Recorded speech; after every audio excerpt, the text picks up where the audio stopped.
Okay, so I'm going to start off just now. So my name is Claire McRae, and I'm a GP and a researcher, and I'm based at the University of Edinburgh, and I study multiple long-term conditions, or MLTC. I'm really pleased to welcome everybody here today to the second of our webinar series entitled MLTC Insights. And this is being delivered by the MLTC CNC programme and specifically the Methodologies work stream. And today we're going to focus on research methods in MLTC. So I'm going to introduce Tom Beanie. He's a GP and a researcher at Imperial College London, and he's an expert in using artificial intelligence, also known as AI, to understand MLTC. There are a number of people on the call who will also be supporting us with questions, and very importantly, that includes our patient and public involvement colleagues and partners. So I'm just going to go over a little bit of the housekeeping. So first of all, the talk is being recorded, so we will share the link for that. You can come back and watch that again. Tom's going to speak for around 20 minutes at the beginning, and then we're really interested in everyone's questions. So we're going to try and cover a range of the questions that people have submitted before the event, and also the ones that that you post during the event. So the way to do that is just to pop that in the Zoom chat. And we're really keen to try and cover as many questions as we can, and try and cover them all throughout towards the end of the webinar series. So at the end of this event, and also by email, we're going to send out a link, and that way you can access the questions and our responses to those. And we're also going to send out a feedback form because we're really interested in understanding how to run these sessions in a way that makes sense and means that we're able to communicate what we're trying to do well. So without further ado, I'm just going to pass over to Tom. Thank you very much. Thank you, Claire, and hello to everyone, and thank you for joining. Really looking forward to speaking today about one of my favourite topics and answering your questions later on. So just to introduce myself again briefly, so I'm a GP, I work in London, and I'm also a researcher at Imperial within the School of Public Health. And the topic that I'm going to cover is a very broad one. So I can't pretend that 20 minutes is going to be enough to do this justice, but I want to give an overview of research methods, and with a focus on those for which I can claim to have some expertise. And I want, first of all, to talk about the background to MLTC and why I think it's important that we do this research. To then talk about some of the common data we use in MLTC research, and then to discuss some of the methods we use, such as AI, so artificial intelligence, and both the promises and challenges of using these methods. I then want to discuss two types of methods that are commonly used and which I've used, so in completing my PhD last year, which are in clustering, what clustering is and why we use it, and also trajectories. So what are trajectories? And as I'll discuss, I think these are really powerful for understanding how we can better personalize care. So that's an overview of the next 20 minutes. So a lot to cover. So multiple long-term conditions, there's almost agreement across everyone of what it means as having two or more long-term health conditions. Now, there's not agreement on exactly which conditions should be included, but I think that's a topic for another talk. But examples of multiple long-term conditions might be having diabetes and kidney disease, or depression and asthma. So any two long-term health conditions, two or more. And across the world, it's becoming more common. And in the UK, depending on which study you read, in some studies, more than half of people are defined as having MLTCs. So in fact, MLTC is becoming the norm. And part of the reason for this is due to the success of modern medicine and public health. So people are actually living longer than they were, and people are surviving from conditions that perhaps in the past they wouldn't have done. So there are new treatments for heart attacks, so stents, for example, and modern treatments for cancer, which are meaning people are living for longer. So a real success story. But then multiple long-term conditions is also linked to certain lifestyle factors, so smoking, also to poor diets, physical activity, pollution, and also to socioeconomic inequalities in health, so poor housing and poverty, to name just a few.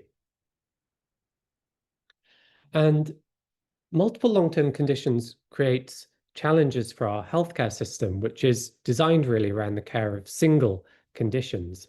So there are a few examples here on the right of specialties within hospitals.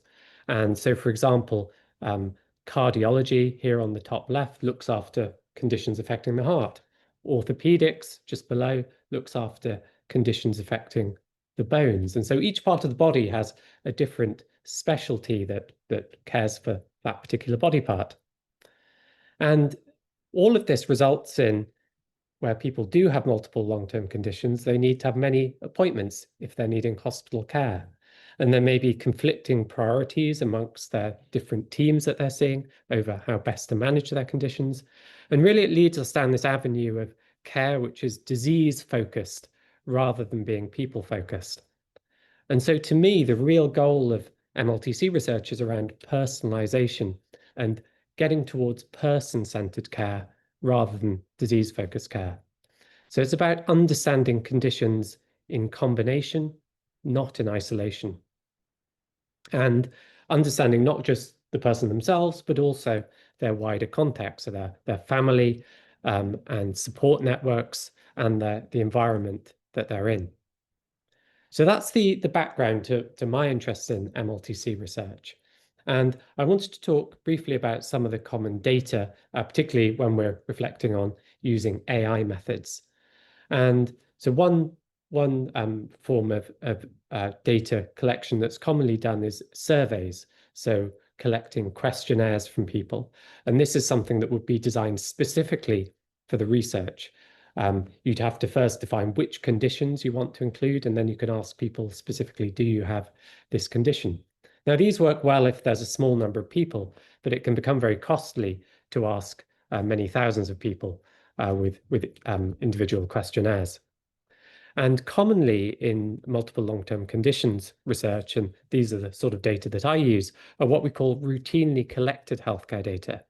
So by this, we mean data that are recorded as part of people's normal interactions with health services. So not specifically for research. And so these might be GP data, and I've given a couple of examples of data sets that are commonly used here, or hospital records as well. And in the UK, we have a national repository of data for hospitals. So whenever someone attends A&E or has an outpatient appointment or is admitted to a hospital, there's a record of that visit that can then be accessed for research purposes. So these are commonly used forms of data. And you might have come across the concept of big data. And I don't particularly like the term big data, but you see it used a lot. And I think it's helpful to give a background as to what it is. But by big data, we mean data typically that's very large. It contains a lot of people, and it also contains a lot of different types of information. So the routinely collected data, which I just spoke about, would be a type of big data. And the types of information we might have in there are things like age, sex, and ethnicity. It could be medical conditions and prescriptions that people have. And it could be test results, so someone's blood test results or their scan results.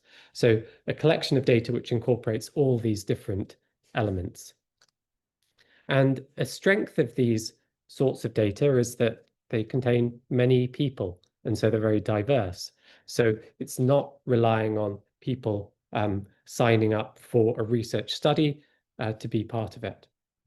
And they also collect lots of information which is relevant to people's health. And it's data that's already there, so we're not having to spend money on repeating collecting data that we already have. But a limitation comes from the fact the data are so large, and it often needs methods that are more complex, so like AI methods, to understand them. One of the other limitations is that the data aren't collected directly for research, as I mentioned earlier on. And so there might be pieces of information which are very relevant to someone's health and well-being, so the impact on someone's activities or the social and psychological impact, which aren't recorded in these data. And so that is a limitation if we're relying only on this type of data. So I wanted to give an overview briefly of what we mean by AI and machine learning methods. So AI stands for artificial intelligence, and I see this as a very broad umbrella term of ultimately trying to create technologies that can allow computers to perform tasks that traditionally would have required human intelligence to do. So very broad, encompassing term. Whereas machine learning is more specific, and machine learning is a tool to try and achieve AI. So by machine learning, we usually refer to computers that are able to learn from seeing thousands or millions of records. So in the health context, health data. And by learning this information, they could then be used, say, to predict what might happen to someone in future. And there's been a lot in the news over the last few years about AI, and particularly AI in healthcare and what it could be used for. And I think there is a lot of potential for AI in healthcare, but there are also challenges to how we adopt it and use it in practice. So what are some of the potential uses of AI? So one of the strengths is that AI can learn from huge amounts of data, so far more than the human possibly could. And that means that it could spot patterns potentially that doctors might miss from data. And this, I think, can really help us to personalize care. And this could allow us to tailor our treatments or tailor the services we're offering to individual people. So, for example, you could use AI to predict for one person what the best treatment might be for them and predict which might have the biggest impact on relevant to their particular needs. And so it's really opening up possibilities for personalizing care in a way that we've not had before. But some of the challenges are, and one term you may have come across is the term of AI being a black box. And by this, we mean that you feed data into your AI model, and then you get something coming out. So an answer or a decision or a prediction as to what might happen. But we don't always know what's happening inside the model. So that's why this term black box gets used. And in a health context, it's often really important to know why a decision is being made. What factors is the AI using to determine the treatment that it's recommending? And this has often been a limitation to using AI in practice. But over the last 5 years or so, there are more and more methods being developed that can help to explain what it is that AI is doing. And I'm very hopeful that over the next 5 years, these will become more commonly used, and we'll have better tools to help us really uncover that black box. There are still challenges in terms of errors made by AI. So if AI makes a mistake and it changes someone's care as a result, who might be at fault for that decision? Is it the clinician who relied on the AI? Is it the organization who bought the tool for their organization? Or is it the developer of the AI tool? And these things vary according to where they're being used, but that can hold back use of AI in practice. One of the fundamental challenges with using AI is that so the AI can only be as good as the data that it's trained on. And if there's bias in the data, then the AI will learn that bias and it might then replicate that bias in future. And so it's very important that we're thinking about the data that's going into it and also whether that data is relevant to the population of people that we might want to apply the AI to in future. And to ensure that AI is working fairly and working fairly for everyone, we need to be first testing out how the tool might work before we use it in practice. And then as tools are used more commonly in practice, we need to make sure we have ways of testing them out on an ongoing basis to make sure that they're not creating additional biases. So that's the background to AI. And I wanted in the second part of the talk to cover two common methods used in MLTC research, so clustering and trajectories. And the background to clustering is that if we consider the group of people who have multiple long-term conditions, people are very different. So if you consider a person who has asthma and eczema compared with a person who has had a stroke and a heart attack, we might think that their health needs would be very different. And if we tried to explain every possible combination of conditions that there are in the population, there are too many to explain. So there are studies that have been done that show within the UK population, there are tens of thousands of unique combinations of health conditions. So there are far too many for us to count or really make sense of. And so I see clustering as a middle ground. So it's explaining some of what's happening within the larger group of multiple long-term conditions without having to explain every individual combination of conditions. And I've got a slide on the next slide, which will go into that in a bit more detail. But what clustering aims to do is to find groups or what we call clusters of either diseases that often occur together in the same person or groups of people who have similar conditions or maybe use health services in a similar way. And clustering is what we call data-driven. So this is these groups are identified by a computer rather than done manually by doctors or based on knowledge that we already have. So it's trying to show us something new and something that we don't already know.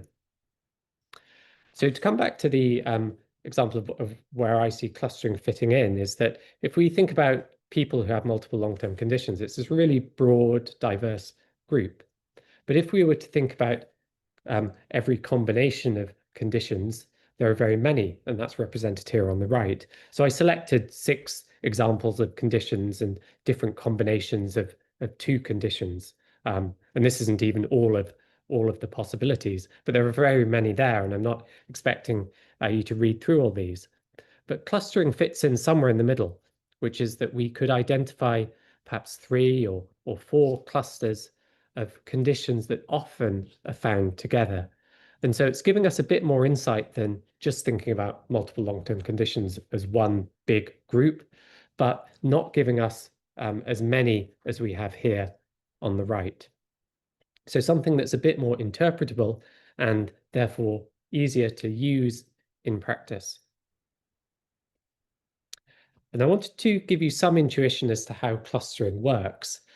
And so this example is from my children have a game of top trumps where you pick up an animal card and you have to, it has various characteristics, and you have to select the characteristic of that animal that has the highest value. So one of the characteristics is the daily food intake of the animal, another is the speed of the animal. And if we were to plot the food intake against the speed on a graph like this, we might get this sort of picture. And just looking at this figure, it looks like there are 3 separate groups here. And we can see that by eye. We don't need any fancy clustering to tell us that. But what clustering tries to do is it tries to, without telling us what those animals are, it will try to say, well, there are 3 groups here. And so it might identify this group in the bottom left as one, the one in the middle in pink as a separate cluster, and then this one at the top as a separate cluster. So that is really all that clustering is doing. It's trying to identify how many different groups there are amongst the data that you give it. But what clustering doesn't tell us is, in this case, what those animals are. And for us to then tell what the animals are in each group, we would have to look into it. So in this example, we might find that these ones on the bottom left are tortoises, these ones on the right are lions, and then the tallest animals that are not as fast as the lions up here are the giraffes. And so we have to actually look into the data to understand what's going on. That's not told to us by the clustering. So in a health context, this is a graph from some of the work in my PhD, where each of these dots on the figure represents a different health condition. And the color is the cluster that was decided for that particular condition. And this was found by the the AI model. And I won't go into all the detail of it, but I'm giving some examples of the different clusters. So each of these rectangles is a different cluster. So for example, conditions affecting the respiratory, so the lung system, often grouped together. Mental health conditions often grouped together in the bottom left. Autoimmune conditions often grouped together as well. And then allergic conditions and those affecting the skin were one group. And so you can then start to spot patterns that can then lead to further investigation. So how can this help us? So first of all, it can tell us conditions that might have similar causes. It doesn't answer the question as to whether they have the same cause, but it can suggest routes to do research in future. So it might be that we find conditions like cataracts and dementia going together because they happen to occur at older ages. It might be we find conditions that are linked to a specific gene, and we certainly found that in the research that I've been part of. Or it might be that they're linked by a specific risk factor like smoking or alcohol consumption. If we're clustering people rather than diseases, we could identify people who have similar health conditions or might develop similar health conditions in future, or people who might need particular support, so people who are accessing A&E more frequently and who might need more support in general practice. And there are examples in the NHS where services are offering clinics to support people with conditions in a certain cluster. So one example is conditions affecting the heart, the kidney, and the metabolic system. So the metabolic system is conditions like diabetes.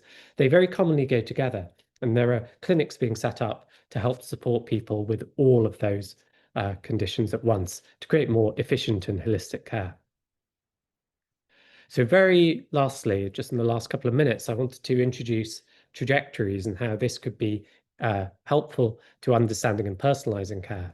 So most research in MLTC thinks about what conditions someone has, but not necessarily the order in which conditions developed. And the order is really important. And if we think about two people, both who have diabetes, arthritis, and depression, but those two people develop their conditions in a different order, then the order might be very relevant to what caused their diseases, which treatments might work, and the services, the healthcare services that could best support people. So the order, I think, is really important to understanding how we can best support care. And this requires what we call longitudinal data, which essentially is data that records the time at which someone developed a condition. So the routinely collected healthcare data usually does this. And so we can try to understand trajectories using routinely collected healthcare data. And AI offers, I think, very powerful potential for understanding trajectories and is something that I think is really moving forwards and we'll see a lot more of in the next few years. So to summarize, just in the last minute, what we've talked about, and I know we've covered lots of areas, I want to give a broad overview, but multiple long-term conditions are very common and they're increasing around the world. And to me, the real goal of MLTC research is around helping to refocus healthcare on people rather than on diseases. Big data sets are commonly used in MLTC research, and they're very powerful, but they don't necessarily contain all the information that's important and relevant to people's health and well-being. AI and machine learning methods have very, again, huge potential to help us personalize care, but there is a need to ensure that when we're using AI, we're doing it in a responsible way that benefits everyone. And we discussed two methods used in MLTC research, so clustering and how we can cluster both diseases or people and how this can help us to tailor healthcare to specific groups. And then the potential of understanding trajectories, so considering the order of conditions and how this again could help us to personalize care. So a brief introduction, but I hope we can get the opportunity to discuss a few more of these ideas in the questions later on. So thank you very much, and I'll hand back over to Claire. Fantastic. Thank you very much, Tom. That was excellent. A really clear description of artificial intelligence, and we've had some feedback just about how clear that was in the comments as well. I'm just also going to introduce James Finney. So he's the program manager for the MLTC CNC, and he and I together are going to support some of the questions. So I was just going to quickly start off with one of the first ones. So Tom, you said at the beginning that 50% of people with adults have multiple long-term conditions, but how does that vary according to age? Yes, so good questions. So multiple long-term conditions, really, however we define it, does increase with age. There is, as I alluded to, but didn't go into in detail, there's a lot of variation in research as to which conditions we include in MLTC research. So some studies use 10 conditions, so my research used 200, and I don't think 200 is enough to really capture the complexity and the number of conditions that are out there. There are many rare conditions in the population, and a rare condition is one that affects fewer than 1 in 2,000 people, so it's not very common. But across the whole population of the UK, actually 1 in 17 people have a rare condition. So collectively in a population, rare conditions are very common. And I think we should be trying to include those in our definitions of multiple long-term conditions as well, because they're very relevant to people's health. And so trying to determine exactly how many people have MLTC is very complicated, and it's difficult to compare across studies because people use a different number of conditions. So my own research, where we used about 200, depending how we defined it, it was up to 70%. So 7 out of 10 people would have multiple long-term conditions. So it is common, but it does depend a little bit on the study. But yeah, regardless of how you define it, it's more common with age. Great, thank you very much, Tom. James, shall I pass over to you now? Yeah, so thank you for that, Claire, and thank you for the great presentation, Tom. So I realised we've got quite a multitude of different questions. So I'm just going to pick questions at random. So if there are questions in the chat or on the Padlet. So there's one, Tom, here that we've got from Padlet, and it was, do your research methods help to establish whether long-term conditions that occur currently are said to co-occur are actually linked?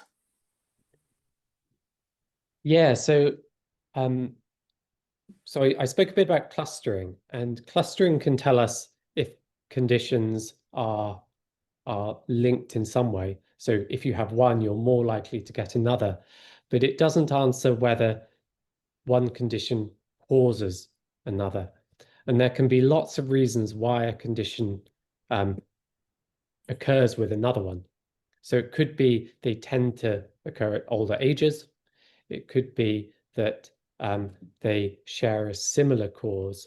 So I gave the example, say, of smoking. Smoking can cause heart disease. It can cause what we call COPD, so obstructive lung disease as well. And so those may be found to be in the same cluster, but it's not that one causes the other. It's that there's something else that causes both.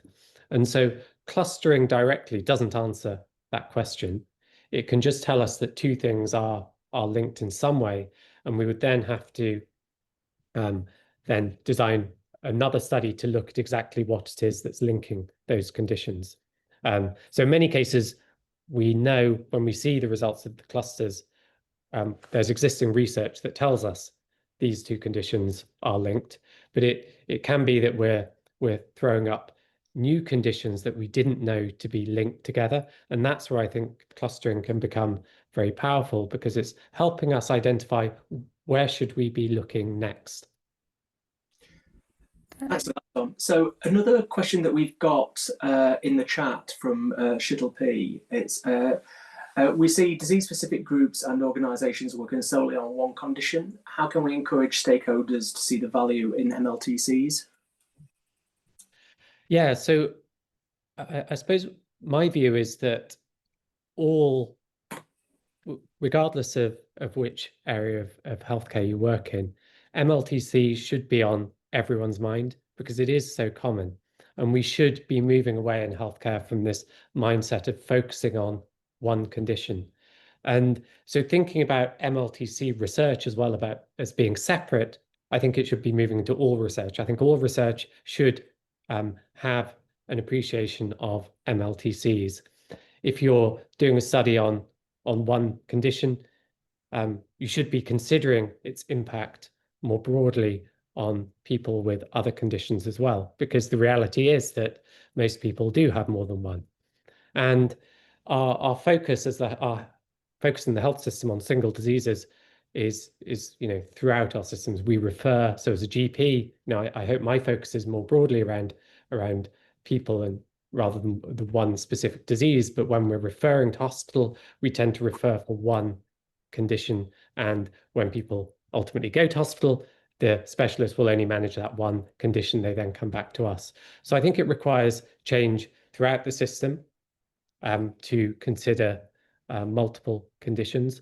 I think with clinical guidelines, so these are used by clinicians to help guide best practice care for patients.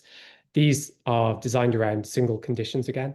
And I believe that guidelines need to be considering multiple conditions as they're being developed. So to think about, well, okay, we might be focusing on diabetes in this guideline, but we know that people with diabetes also have chronic kidney disease and often have high blood pressure.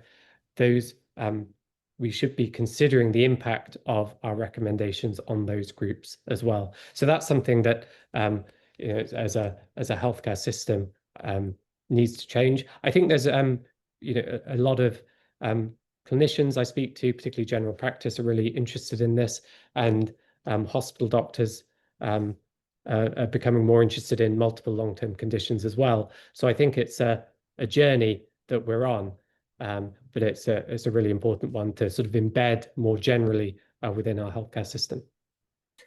Is it fair to say, Tom, that from your perspective, both as a researcher and as a doctor, there is a bit of a shift going on, that sort of people are looking more holistically rather than sort of as the individual conditions, but as sort of as a patient as a whole?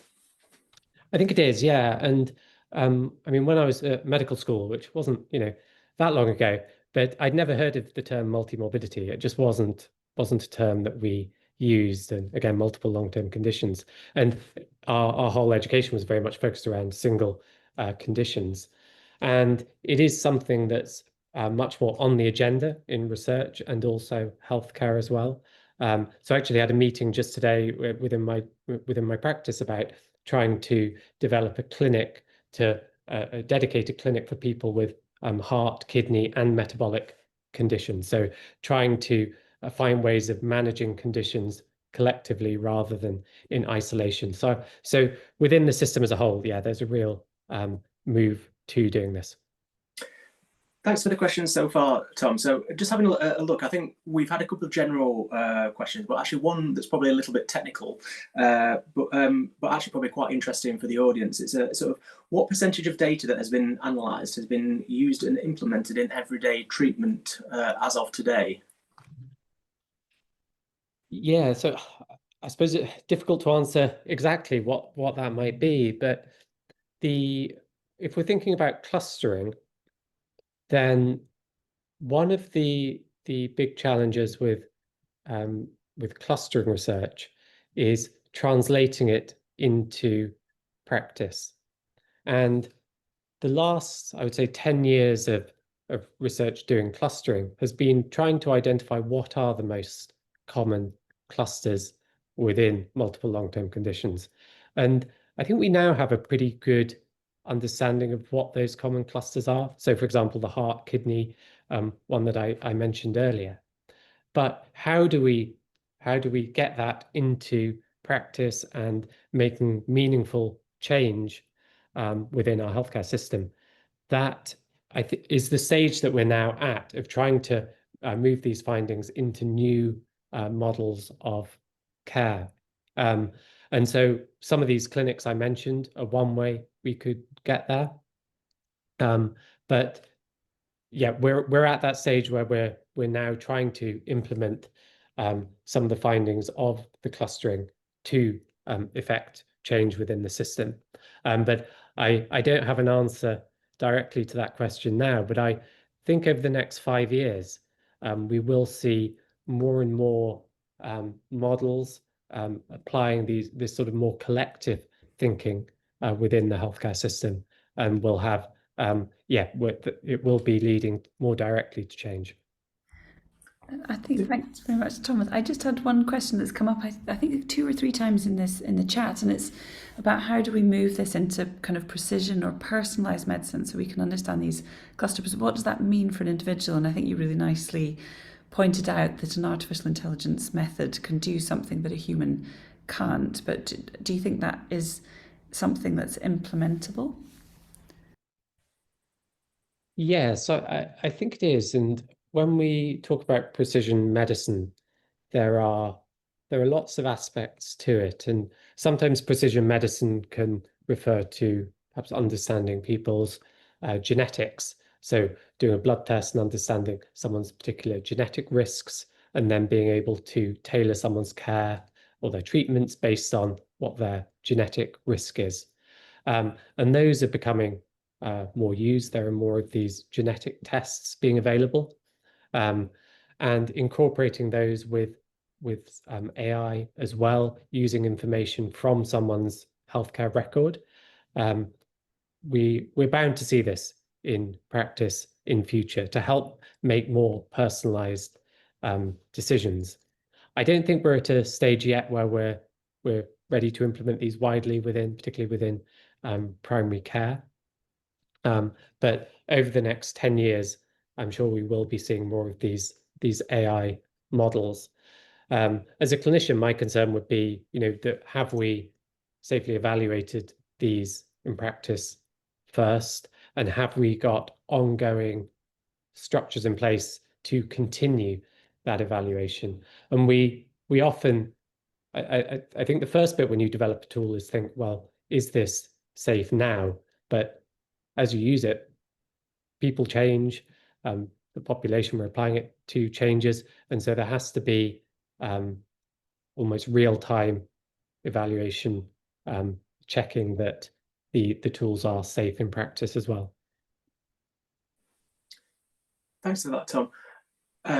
So there's 2 questions that are both in the chat and that was previously submitted that are around the sort of same area. So the first one was, how can we account, sorry, just give me 1 second.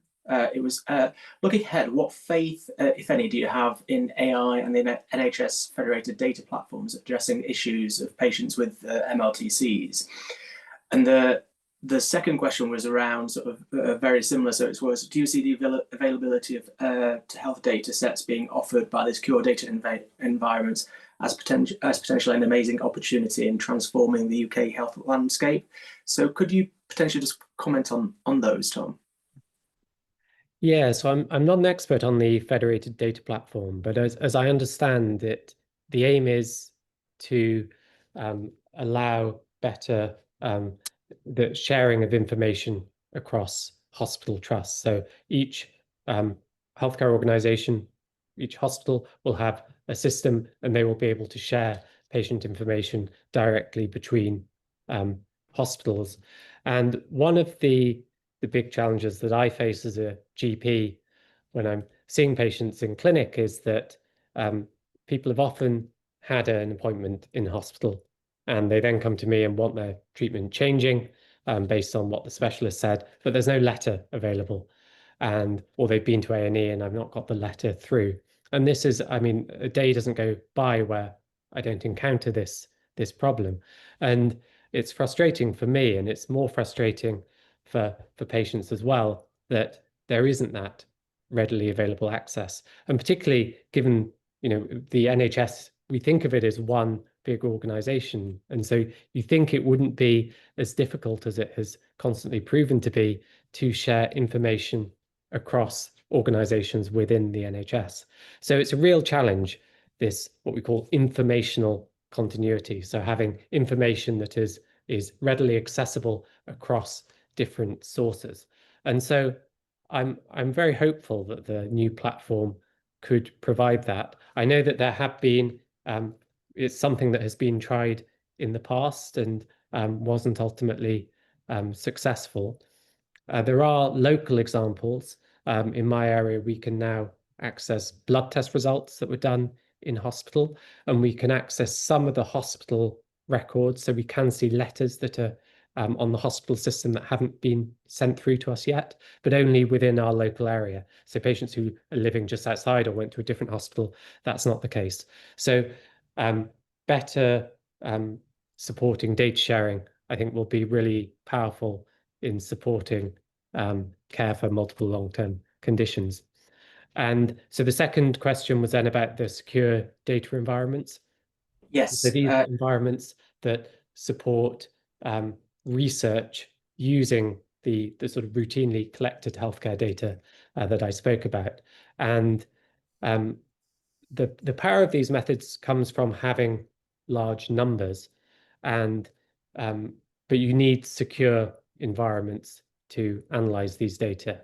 So they're anonymous in the sense that you couldn't, in these data sets, you don't include someone's address or their date of birth, but the data within them is still sensitive in the sense that it does have people's healthcare conditions recorded in there. So they need to be analyzed within a secure data environment. And there are lots of different secure data environments in different parts of the NHS and within different research organizations. So trying to bring some of these together in one central organization, I think it'll allow better accessibility, I think, for different researchers to be using these data, and can make sure that we're really maximizing the use of data within the NHS. So I think is a really positive step. Claire? Yeah, I was just coming. There's a question that I think you touched on before, and that we've had a question in the chat. So older patients are often excluded from clinical trials, and this can skew the real data of multiple long-term conditions. What are your thoughts? It's something that we're obviously thinking about quite broadly, but can you think of some of the ways that research can, in a structural way, become more representative of the people that actually this is looking to help? Yeah, and sorry, I missed it. Just cut off a bit at the first part of your question. Sorry. So the question in the chat is: older patients are often excluded from clinical trials. Will this will skew the real data of MLTs? What are your thoughts on that? So I guess I'm asking what are the, can you think of some of the structural ways that the research community can respond to that, so that research actually becomes representative of the people that it's seeking to help? Yeah, so I suppose most of my research is applied to routinely collected healthcare data, which is very broad in who that encompasses. But absolutely within trials, people with multiple long-term conditions have often been excluded from trials. Or if there's a study on people with high blood pressure, it might exclude people who already have heart disease. And so they are not representative often of the conditions that people have in practice. There are more trials being done now, and certainly within my institution, there's a real interest in doing trials collectively for multiple long-term conditions, and around that combination of conditions that we know link together, so heart disease and diabetes. So it is becoming more common. I'd say I don't know what the answer is to embedding it more generally within the trial setting. That's outside of my area, but it's really important, and something that I think we do need to see being done within trials and research more generally. I can just comment slightly on that. That I know there is a lot of work going on within the NIHR, sort of broadly looking at innovative trial design and also platform trials as well, to look to go beyond sort of the classic cohorts of patients more generally. So that there is some interesting work. So that's we can share some information on that. One question that we have got Tom, that I think it's quite a simple one, but actually quite an interesting one, is how may we overcome the concerns that we may have with AI? And then probably also just comment on actually where are probably the opportunities that AI really present in sort of assisting you as both potentially a doctor and a researcher as well. Yeah, so in terms of the challenges, was that in regards to a particular I think there's just the general concerns of AI, so making sure that things are done ethically, following the right statutes, fair processes, etc. So how you make sure that things are done right. Yeah, so yeah, several aspects to this, I suppose. So from thinking about how you design these models, as I mentioned, the data that goes into them, the model can only be as good as that data. So if there is bias in the data, then the AI might learn from that. So we need to be considering bias the whole way through development of AI models. And I see this more in the research that's being done, that people are considering the ethical implications throughout. And many funders are making that a requirement, that people are addressing the ethical considerations when developing new tools. So it comes into considering what data goes in, the methods that you're using. And as it is a new area, there's research being published every day on new approaches for addressing the sorts of bias that might come into AI, and things we could do to try and address that. Ultimately, I think you have to test. If you've created a model, you have to test it out and see what it would do in practice to really know. And that doesn't mean changing someone's care necessarily, but it means seeing what it would do if you were using this AI. So it's about testing it out before changing people's care. And then if you're happy that it's safe, then maybe trialing it in practice, and then upscaling it. So trying it in one practice, then or organization, and then adopting it more widely. Something I'd like to see more of is trials. So in the same way that with drugs, we have randomized control trials. So trials where some people get the drug, some people get a placebo, and we can directly see the effect. But doing more trials comparing AI methods in practice as well, to see how they're actually changing care. But then, as I mentioned, having ongoing assessment of the AI in practice, to ensure that it's not then leading to bias in decision making. That's really interesting. Thank you very much, Tom. I'm just coming to one of the questions in the chat, which is a really interesting point, and I won't read out the full question, but essentially the main thing is, will neurodivergency be included, and thinking about the different conditions that we think about in multiple long-term conditions, and often we wonder if the conditions that are being measured in research are actually relevant to people's lives and people's own experience. And from the work that we've done, we've just spent so much time thinking about how you examine a condition. So do you put them all together in one big lump, or do you split them up?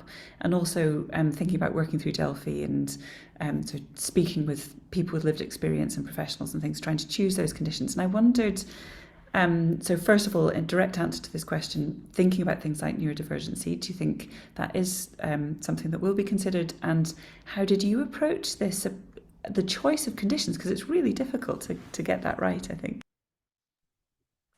It is very difficult to get it right. And to address the first part of the question, my view is that the definition of MLTC should be broad. And so I wouldn't think to exclude any particular set of conditions unless there were good reason to. So I would think neurodivergence should be included, because it will, of course, have an impact on other conditions as well. And if it's relevant to someone's care, it's something that should be included. So yeah, so absolutely, I would say those should be included.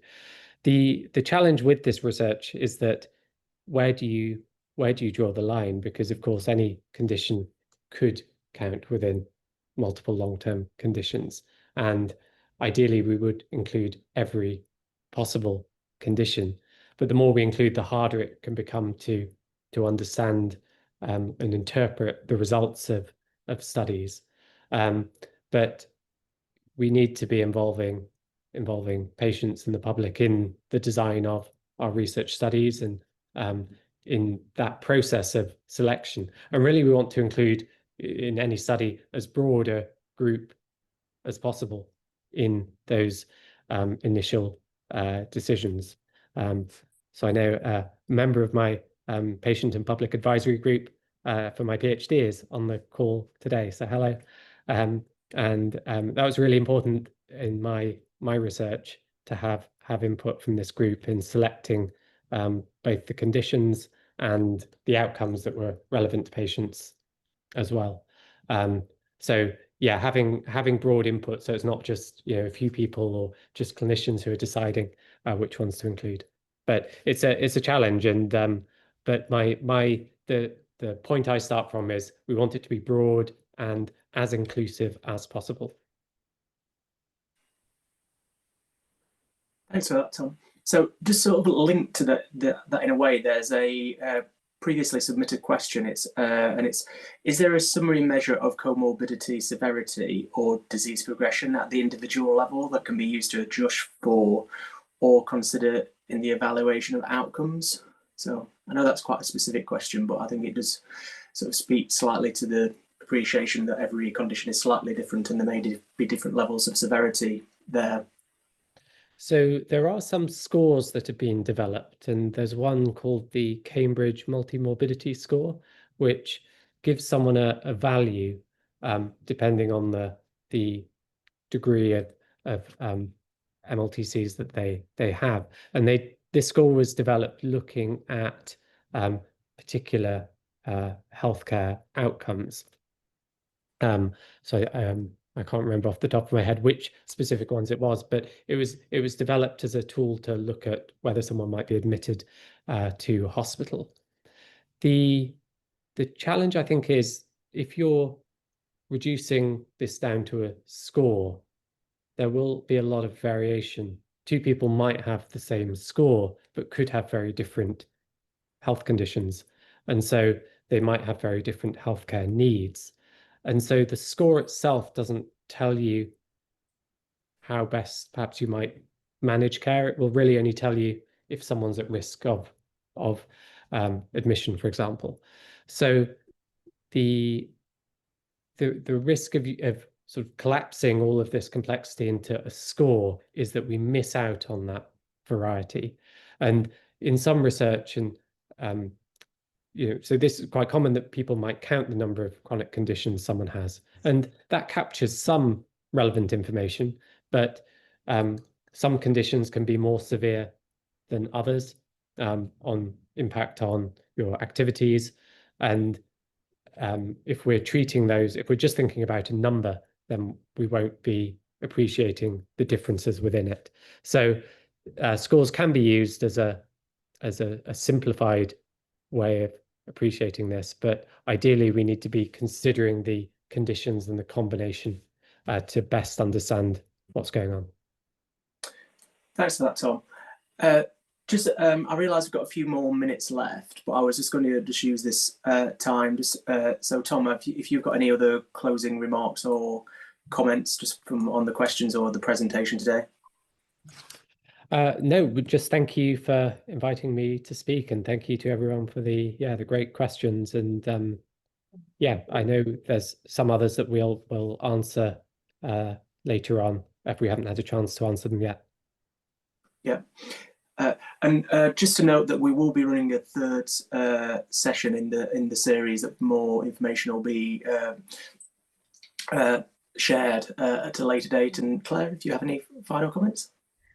Yeah, absolutely. Thank you everybody. Tom, I think that was really just a brilliant talk and very nicely presented, and it's just fantastic that so many people have joined and really interested to hear everybody's questions. And as I say, there are plenty of questions that we haven't answered yet, so we're really going to try to make sure that we answer those offline, and we'd love to see everybody again. And we also really want to know your feedback, because we're quite intensively taking that feedback to kind of feed into the next sessions, because we want this to work as well as possible. Yeah, and as James said, the next session is going to be in September, thinking about patient-reported outcomes, which is another interesting topic. So we're going to send the link in the chat and also an email, so you can access the questions, and we'll give information about the future session. But thank you so much, Tom. Thank you to all of the staff at the MLTC CNC, and thank you really for everyone for joining today, because it's brilliant to have your questions and to learn from you as well. Thank you. Okay. Thank you. Thank you, everyone. Thank you. Very good. Thank you. Bye-bye. Thank you. Bye-bye.